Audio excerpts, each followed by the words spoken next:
Kembali bersama kami dalam obrolan terkini dengan tema kita adalah lestarikan lingkungan untuk generasi. Dan seperti yang saya bahas tadi bahwa ada beberapa program yang telah disampaikan oleh Ibu Kadis tadi terkait bagaimana sih upaya pemerintah Provinsi Sulawesi Selatan melakukan upaya pelestarian lingkungan termasuk memberikan pembinaan dan edukasi kepada seluruh masyarakat yang ada di Sulawesi Selatan. Tapi memang hal ini masih membutuhkan dorongan yang lebih kuat, tentunya kesadaran masyarakat untuk lebih intens dalam melakukan upaya pelestarian bersama-sama dengan pemerintah tentunya. Kita masuk ke bagaimana sih sistem pengelolaan sampah dan kemudian akan berlanjut ke program Limbah B3. Pengelolaan sampah di Sulawesi Selatan seperti apa sih, Bu? Iya, karena adanya sekarang program itu Adipura, makanya kabupaten kota memang intens terhadap pengelolaan sampah. Hanya saja masih banyak juga masyarakat, karena saya melihat masih banyak masyarakat belum peduli terhadap itu pengelolaan sampah yang baik. Karena beberapa kabupaten itu juga sudah termasuk, sudah pernah menerima penghargaan Adipura. Hanya saja yang perlu kita pikirkan bagaimana kita ini tidak boleh diam begitu saja. Kita harus selalu mendekati masyarakat sampai dia bisa memperbaiki itu. Karena jangankan jauh-jauh ya, di sini saja, tapi seperti itu. Saya pernah kan melihat di TPA. TPA itu kan pernah terbakar. Antang, Bu, ya? Di TPA Antang, TPA yang ada di Kota Makassar. Saya melihat kondisi di sana, ternyata itu sampah yang di sana banyak sekali sampah plastik, bahkan ada beberapa yang seharusnya tidak bisa masuk di sana. Tanda kutip limbah apa itu, ya? Saya dapatkan di sana. Dalam hal ini berarti masyarakat belum peduli terhadap pengelolaan sampah itu. Seperti halnya janganlah kita terlalu di diri kita sendiri. Contohnya kita harus memilahkan seperti yang saya biasa lakukan di rumah. Ada khusus untuk kompos. Kompos itu sisa-sisa makanan itu yang dimasukkan ke dalam di dalam bak kompos itu. Kemudian ada khusus untuk juga untuk sampah plastik ini. Sampah plastik, kebetulan kalau ada sampah plastik janganlah dicampur aduk lagi dengan sampah makanan dan lain sebagainya.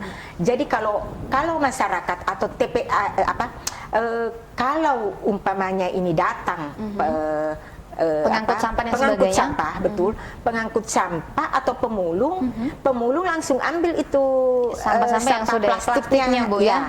Karena dia bilang saya mau timbang, Bu, silahkan. Dalam hal ini kita harus berpikir, memang bukan uang yang kita berikan kepada pemulung ini, kita memberikan sampah plastik sisa rumah ini, tangga, ya? sampah itu, tetapi dia kan menghasilkan uang. Karena dia jual. Seperti yang sebenarnya utama dari rumah tangga dulu sendiri. Karena saya melihat di sana dengan di TPA yang terbakar kemarin itu banyak sekali sampah plastik. Kasihan kan itu pemulung, dia cungkil lagi di situ. Padahal itu sudah dalam keadaan masih terbakar waktu itu, masih ada asapnya. Datang pemulung mengambil itu. Kasihan, ternyata kita masih banyak yang miskinnya. Karena saya lihat kalau pribadi kenapa mau pergi ambil di situ, itu kan membahayakan terutama udaranya, kita bisa sakit kan. Makanya saya bilang seharusnya masyarakat kita memilah dulu dari rumah dulu. Betul, dari rumah pemilahan dulu. ini sampah yang mudah terurai atau tidak. Betul. Kita tahu persis bahwa sampah plastik itu bisa sampai 50-100-an tahun baru bisa terurai. Dan kita ketahui bahwa sebenarnya itu sampah plastik dengan ada penelitian yang saya pernah baca bahwa sampah plastik itu di tubuh manusia yang selalu memang pada saat kita menggunakan satu kali mungkin tidak, tetapi berulang-ulang kita pakai menggunakan air mineral yang dari botol yang sekali pakai, itu bisa menyebabkan, kalau bagi perempuan itu bisa menyebabkan tumor. Sedangkan bagi laki-laki itu bisa menyebabkan prostat. Jadi sebenarnya kita harus hati-hati dalam menggunakan air mineral yang sekali pakai.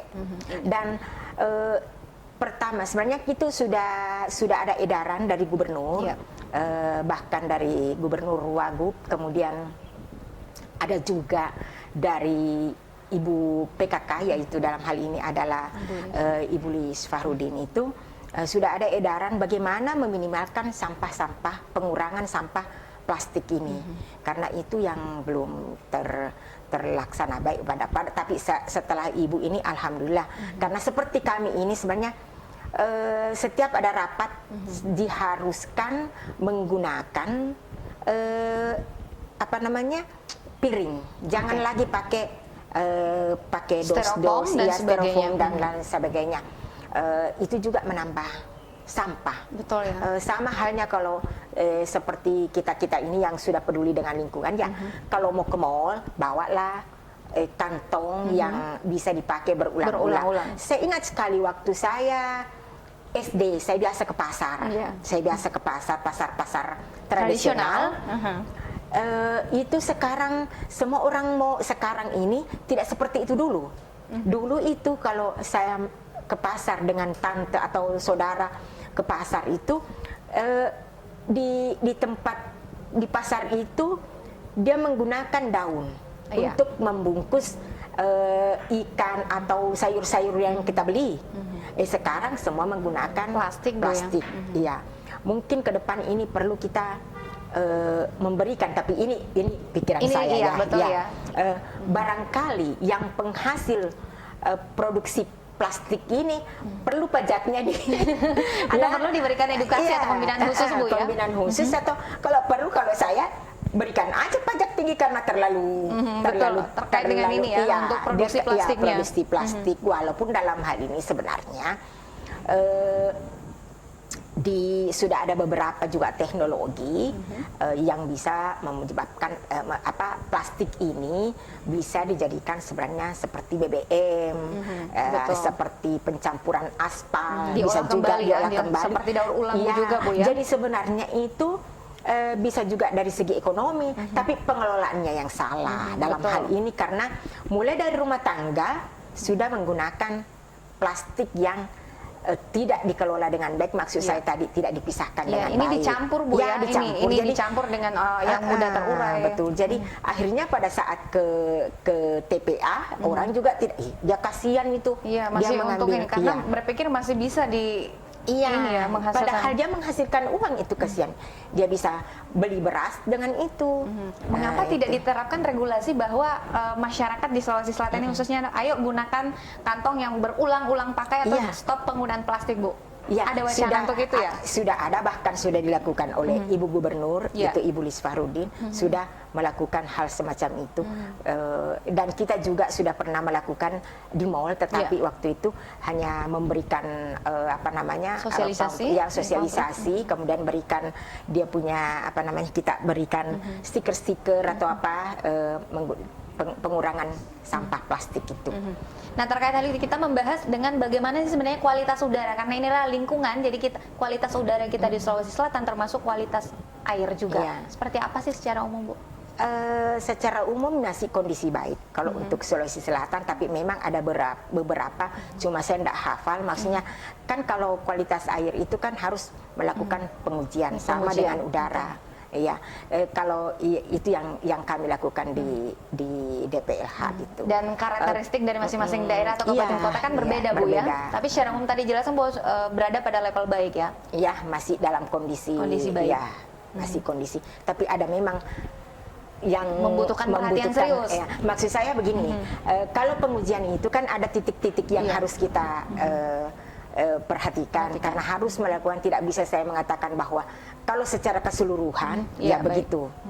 Tetapi dalam hal untuk pengujian kualitas udara itu bukan hanya itu ada yang beberapa yang harus kita lihat, perumahan, perkantoran, masuk di situ, kemudian fasilitas umum seperti pasar, terminal, itu kan banyak. Kalau udara itu kan bisa.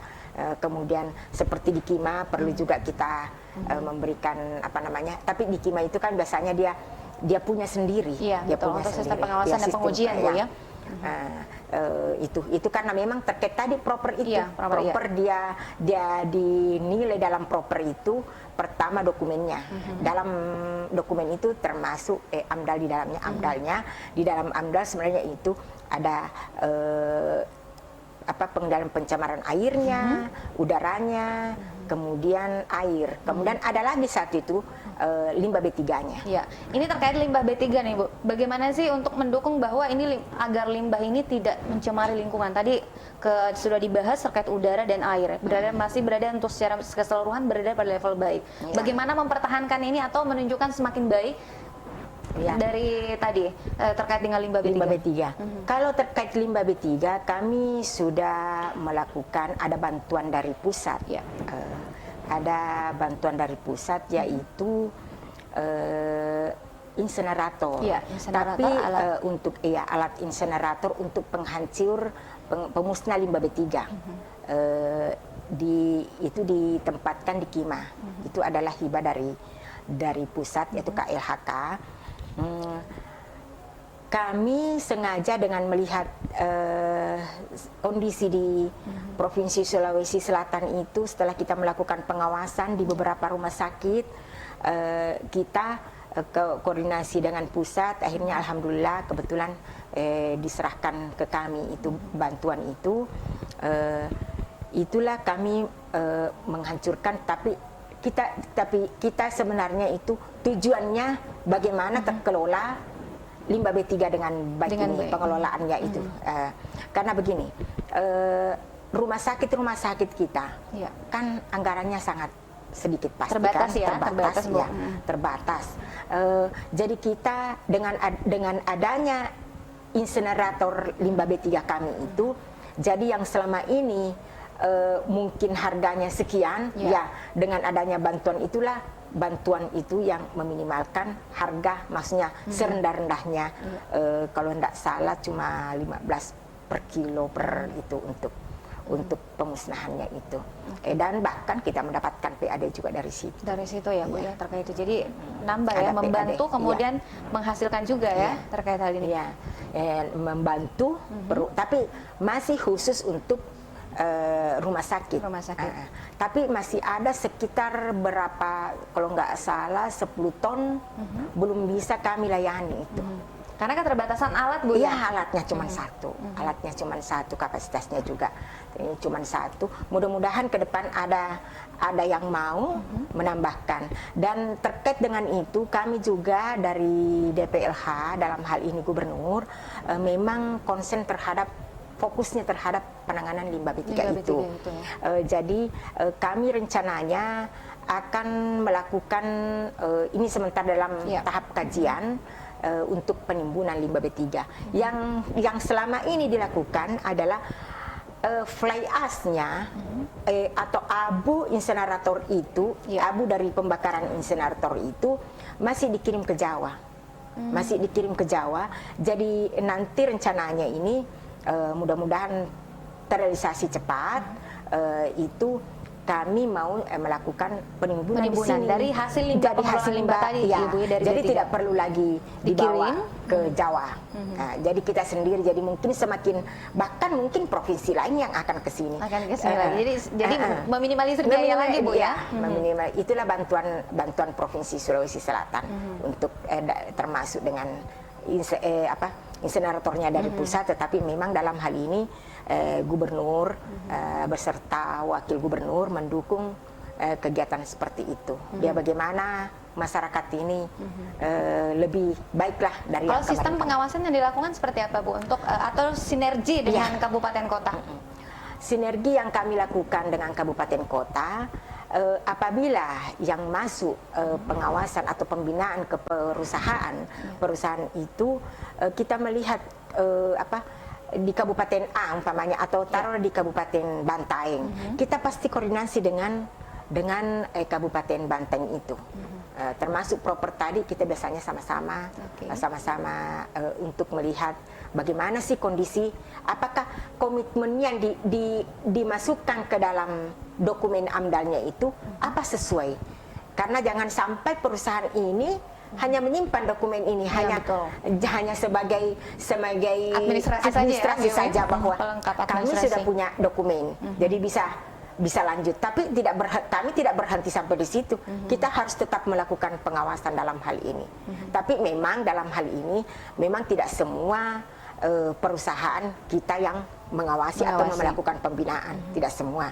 Karena yang memang dibahas untuk di sini ya kita. Tetapi biasa juga di kabupaten kota apabila ada pengaduan, di kabupaten kota ada pengaduan, di dalam aturan memang tidak tidak dianggap sah kalau tidak ada namanya PPLHD. PPLHD itu dari kami biasanya memberikan bantuan untuk ke sana. PPLHD turun melihat kondisi itu. Dan pemantauan atau pembinaan atau pengawasan sebenarnya di kami ini perlu saya sampaikan bahwa banyak perusahaan yang merasa takut. Merasa takut. Ini pada saat masuk atau seperti itu, bisa diceritakan pengalamannya seperti apa, Bu? Pernah sebenarnya tidak menginginkan kami masuk. Waktu saya sebagai kepala bidang pengawasan, karena saya juga pernah kepala bidang pengawasan, sebenarnya begini, sebenarnya perusahaan harus menghilangkan rasa takut itu. Kalau kami yang turun sebagai Dinas Pengelolaan Lingkungan Hidup Provinsi, karena kami sebenarnya memberikan pembinaan. Nanti sudah beberapa kali, jadi kita membuat berita-acara bahwa ini loh yang perlu diperbaiki, ini yang perlu diperbaiki. Jadi kan dalam hal ini pembinaan cuma di bidang itu, bidang pengawasan waktu itu, jadi mereka pada takut, wah kita mau diawasi, padahal maksudnya bukan begitu. Kita memberikan arahan kepada perusahaan bahwa ini diperbaiki, kemudian kita membuat berita acara bersama. Nanti beberapa, kan pasti kita tahu bahwa oh kalau TPS-nya umpamanya tidak ada, berarti kan butuh modal, berarti butuh biaya, butuh biaya. Jadi berarti oh kasihlah waktu sekian bulan, jadi kita tahu juga itu kalau oh umpamanya perlu ada ipalnya, berarti kita harus memberikan jeda waktu bahwa sekian lama. Kita tidak langsung memvonis bahwa mau menghukum dia, tidak, Pak. Ini yang kadang-kadang membuat perusahaan melakukan penolakan atau menghindari sistem pengawasan yang dilakukan. Itu, karena di dalam padahal sebenarnya jangan takut. Jadi itu yang perlu diberitahukan kepada perusahaan bahwa jangan takut kalau ada dari kami untuk turun ke lapangan. Karena dengan adanya seperti itu kita kan bisa membina. Ini dalam hal pembinaan istilahnya. Begitu. Jadi kalau umpamanya ada dari instansi apakah yang mau bilang kami diberikan ini, sudah ada, bahkan mungkin kita bisa membantu dalam hal ini untuk melengkapi hal-hal yang kurang, Bu, ya. Harusnya mereka tidak boleh langsung ditutup perusahaannya orang begitu. Tidak boleh. Bayangkan kalau ditutup, berapa masyarakat yang mendapatkan di sekitar itu, yang bekerja di situ, berarti kan kasihan mereka, mata pencahariannya. Jadi tidak serta-merta langsung ditutup. Saya tidak setuju itu kalau langsung tutup gitu. Kita harus memberikan dulu pembinaan. Kalau tidak melakukan pembinaan langsung ditutup, itu salah besar sebenarnya. Jadi tidak perlu khawatir ya perusahaan yang memang dikunjungi atau didatangi untuk melakukan sistem pengawasan ini ya, karena ini adalah untuk kepentingan bersama ya, untuk limbah B3, karena memang ada sistem yang harus berjalan bahwa pengelolaan limbah B3 memang harus sesuai dengan prosedur yang ditetapkan ya. Ini untuk kelangsungan daripada hidup seluruh generasi. Betul. Jadi tema kita hari ini cocok sekali, Bu, ya, bahwa lestarikan lingkungan untuk generasi. Kita akan kembali usai jeda pada warna berikut ini. Tetaplah di Opini Obrolan Terkini.